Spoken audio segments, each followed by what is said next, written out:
Heart disease. Heart disease is the leading cause of death in our country, followed by cancer and stroke. It's worth our time to understand this problem and to look at what prevention is available. The heart is the muscle which pumps blood throughout our bodies and sustains life. There are actually several types of heart failure which are usually lumped into one label.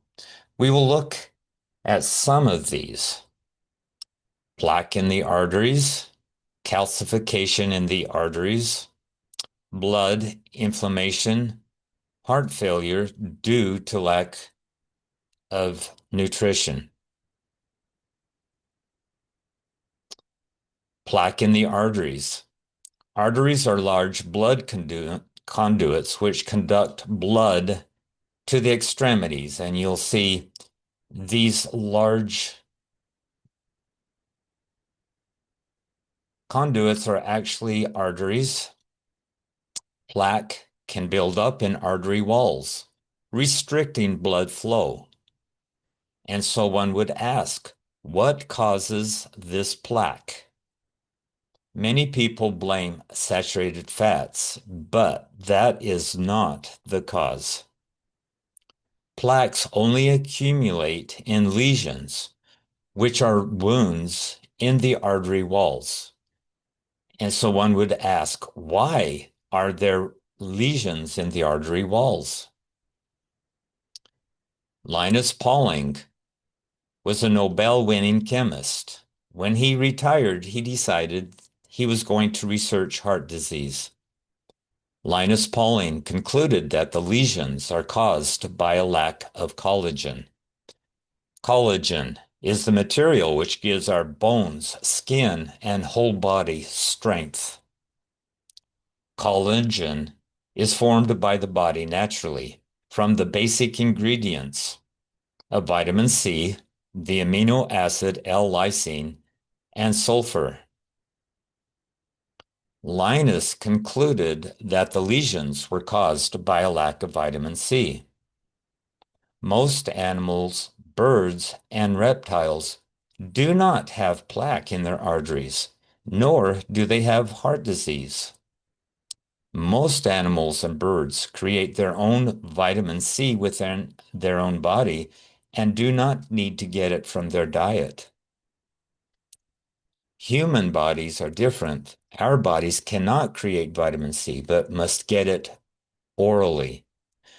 For a human to have the same blood levels of vitamin C as a goat does naturally, a person would have to ingest 11 grams of vitamin C daily.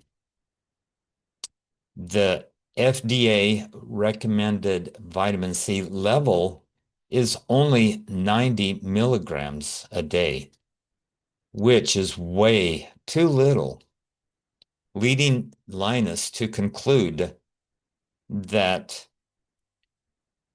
plaque in arteries is actually a result of scurvy, which affects most humans. Another reason there are lesions in human arteries is that arteries assist the heart in pumping blood to the extremities. Arteries have muscles in the artery walls, which can constrict and helps to pump blood the same way that one milks a cow by constricting sequentially to force and pump blood. This continual constriction and relaxing puts extra stress on the artery wall, and without enough collagen to strengthen the artery, lesions form. Blood vessels are smaller than arteries. Blood vessels do not have plaque or lesions. Only the larger arteries do. So the solution for plaque in the arteries is to supplement to increase collagen production. Oral supplementation of critical nutrients. The body can only process about 4 grams of vitamin C at a time. If you get more than that, it will cause you to get temporary diarrhea. but most people could take 4 grams in the morning and 4 in the evening and be fine. The amino acid L-lysine is also required. About 2 grams a day is sufficient. Sulfur is also needed. I get sulfur in the form of MSM, methylsulfonomethane. I take 500 milligrams a day. I have been supplementing with this regimen for 20 years now. And at age 70, I still do 5-mile runs. So I am confident that I have no plaque in my arteries. Another problem, which leads to heart failure, is calcification of the arteries. That is where the body deposits calcium in the artery wall, which prevents the artery from helping to pump blood. Now, calcium doesn't belong in the artery wall, and so this is a malfunction of your body. This malfunction is caused by the lack of vitamin K and magnesium. Vitamin K and magnesium are required for the body to utilize calcium correctly. Supplementing will help clear up and prevent calcification of the arteries. Our heart requires coenzyme Q10 for heart function. As we age, our body produces less coenzyme Q10. If a person is 50 years old or older, it is wise to supplement this essential nutrient. Statins reduce coenzyme Q10 levels, which is why I would never use statins. One point to understand, most vitamin levels in your blood spike when you take a supplement. But coenzyme Q10 is different. You have to take it for 30 days consistently before blood levels rise. So the conclusion is, for supplementation to be effective, one must take it daily, consistently, to receive the benefit. Another cause for heart failure is when the heart does not have sufficient nutrients and fails. I had a coworker who lived on Mountain Dew.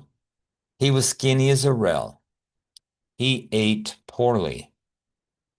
While he was still in his 40s, he went to help his mother move furniture. He died of heart failure in the process. Our bodies and our hearts need vitamins, minerals, fat, and protein for health and for proper heart function and strength. Another factor in heart failure is inflammation. Blood, which has inflammation, which is called vasculitis, are also a factor in heart failure. People whose diets include vegetable oils have higher blood inflammation levels. And I would suggest that instead of eating vegetable oils, that a person uses coconut oil, olive oil, or natural oils and fats such as tallow or whole milk. Saturated fats are required for immune health and also brain health. The brain is mostly comprised of fats. In conclusion, since strokes and heart disease are a major cause of death, it is wise to learn to take care of our bodies. I personally drink about a 1/3 gallon of whole milk each day. Much of the accepted medical wisdom today is false.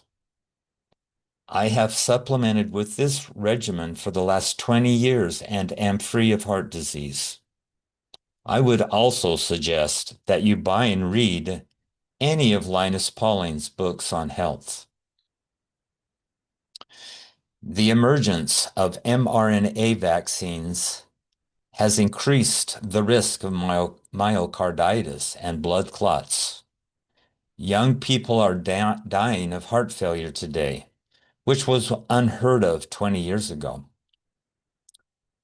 That is a whole different issue, which I will not deal with here. There is much emerging research on the harms of mRNA vaccines, which are being suppressed by the mainstream media. It takes effort, it takes extra effort to research when a subject is being censored.